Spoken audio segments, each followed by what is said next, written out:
we post on Twitter? We've posted a few places, and I'm sure since the news of this has come out, you've all seen. But basically, Sam Adams and Dogfish Head have decided to merge. That's the interesting thing. One definitely didn't buy out the other and keep the name. That sure as hell isn't what happened. So, call me a conspiracy theorist. A lot of people are saying it just how you did, and for good reason. Now, on one hand, the guy and Sam Caliglione, I always fuck up his name. Caligula?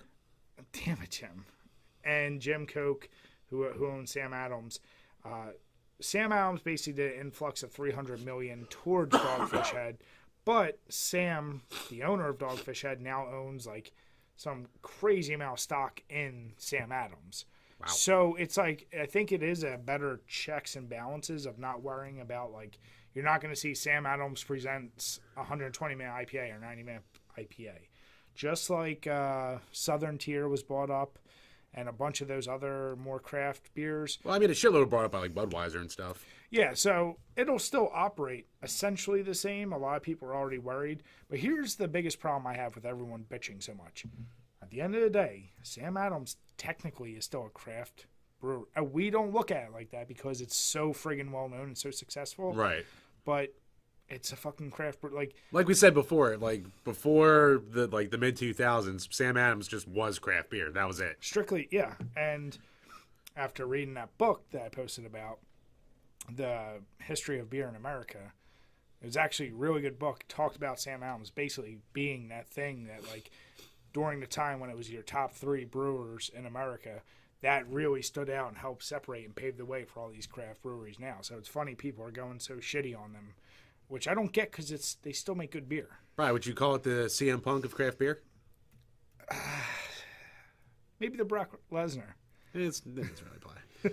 Or the John Cena. No one appreciates. No one appreciates Cena. Everyone boos him, but he's a ticket sales. Hey, I love me some Cena. I'm just talking in the sense of, actually, CM Punk kind of led it to the worst because now we have all the indie guys being the top. You know what? Fuck them. Yeah.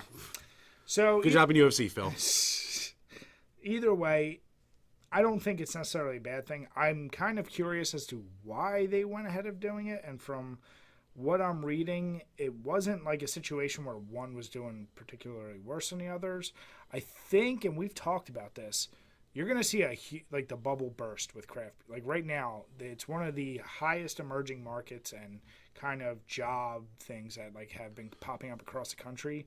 Like the number went up by like some crazy 180% over the past like 10 years. Oh yeah, new craft breweries come up left and right. So the market's getting really saturated, which is going to be, people are going to go back to, I want simple because there's way too many goddamn choices. And maybe this is a way of like securing their foot and like, making sure they don't get flushed down the toilet with everyone else. Yeah.